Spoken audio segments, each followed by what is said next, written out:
Hi guys, welcome back to my channel Saritha kitchen. So ఈరోజు వచ్చేసి మనము ఎగ్ బర్గర్ని సింపుల్గా ఈజీగా మనము ఇంట్లోనే ప్రిపేర్ చేసుకోవచ్చు.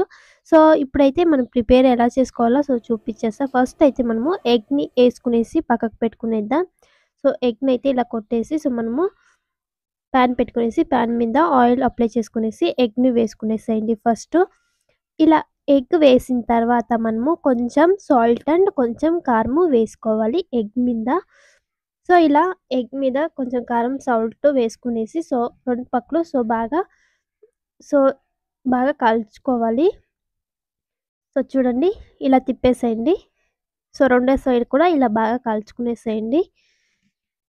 ఎగ్ని ఫస్ట్ అయితే మనము వేసుకునేసి ఇలా పక్కకు తీసుకునేసేయండి. ఒక ప్లేట్లోకి తీసుకునేసి పక్కకు పెట్టుకునేసేయండి.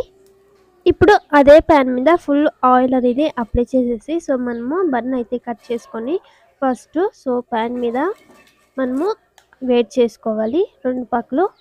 ఇలా ఆయిల్ వేసేసిన తర్వాత బన్నని ఇలా రెండు పక్కలు కట్ చేసుకునేసి రెండు పక్కలు బాగా కాల్చుకోవాలి. ఇలా బాగా కాలేలోపు మనము ఆనియన్స్ అండ్ టమోటో కూడా ఇలా సన్నగా కట్ చేసుకొని ప్యాన్ మీదే హీట్ చేసుకునేద్దాం కొంచెం. మీరు ఆనియన్స్ అండ్ టమోటో హీట్ చేసుకోవచ్చు, లేదంటే అలాగే అప్లై చేసుకోవచ్చు గైస్. మీరు పచ్చిగా తినలేము అనుకునే వాళ్ళకి ఇలా కావాల్సింటే ప్యాన్ మీదే ఇలా వేడి చేసుకోవచ్చు లైట్గా. ఇలా రెండు పక్కలు బన్నని మనము వేడి చేసుకునేసి టమోటో ఆనియన్ కూడా ఇలా రెండు పక్కలు మనము హీట్ చేసుకునేసేయాలి. ఇలా హీట్ చేసుకున్న తర్వాత మనము చూసారు కదా ఇలా అయితే బన్నని కాల్చుకోవాలి.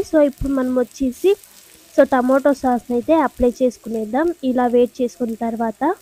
ఇలా టమోటో సాస్ని అప్లై చేసేసిన తర్వాత మనము ఇప్పుడు మనము ఆనియన్ అండ్ టమోటో కూడా అప్లై చేసుకునేసేయాలి పైన.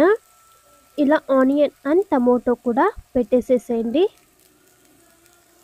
ఇలా ఆనియన్స్ని ఇలాగే మీరు వేడి చేసుకుని అయినా పెట్టుకోవచ్చు, లేదంటే అలాగే అయినా అప్లై చేసుకోవచ్చు.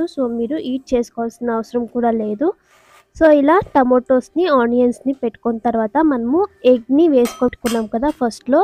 ఆ ఎగ్ని కూడా మనము ఇప్పుడు ఇలా అప్లై చేసుకునేసి ఆ బ్రెడ్ని పీస్ని కూడా ఇలా అప్లై చేసేస్తే సింపుల్గా ఇలా ఎగ్ బర్గర్ని అయితే మనము ప్రిపేర్ చేసుకునేచ్చు. ఇప్పుడైతే ప్లేట్లోకి తీసుకునేద్దాం. చూసారు కదా టేస్ట్ మాత్రం సూపర్ ఉంటుంది గైస్. ఇలా మీరు ప్రిపేర్ చేసుకోండి ఎగ్ బర్గర్ని, సూపర్ టేస్ట్ అనేది ఉంటుంది. మీరు ఒకసారి కావాల్సింటే ఇంట్లో ట్రై చేసి నాకు కామెంట్ చేయండి. ఈ రెసిపీ మీకు ఎలా అనిపించిందో తప్పకుండా కామెంట్ చేయండి అండ్ తప్పకుండా సబ్స్క్రైబ్ చేసుకోండి గైస్. బాయ్, నెక్స్ట్ రెసిపీలో అయితే కలుద్దాం.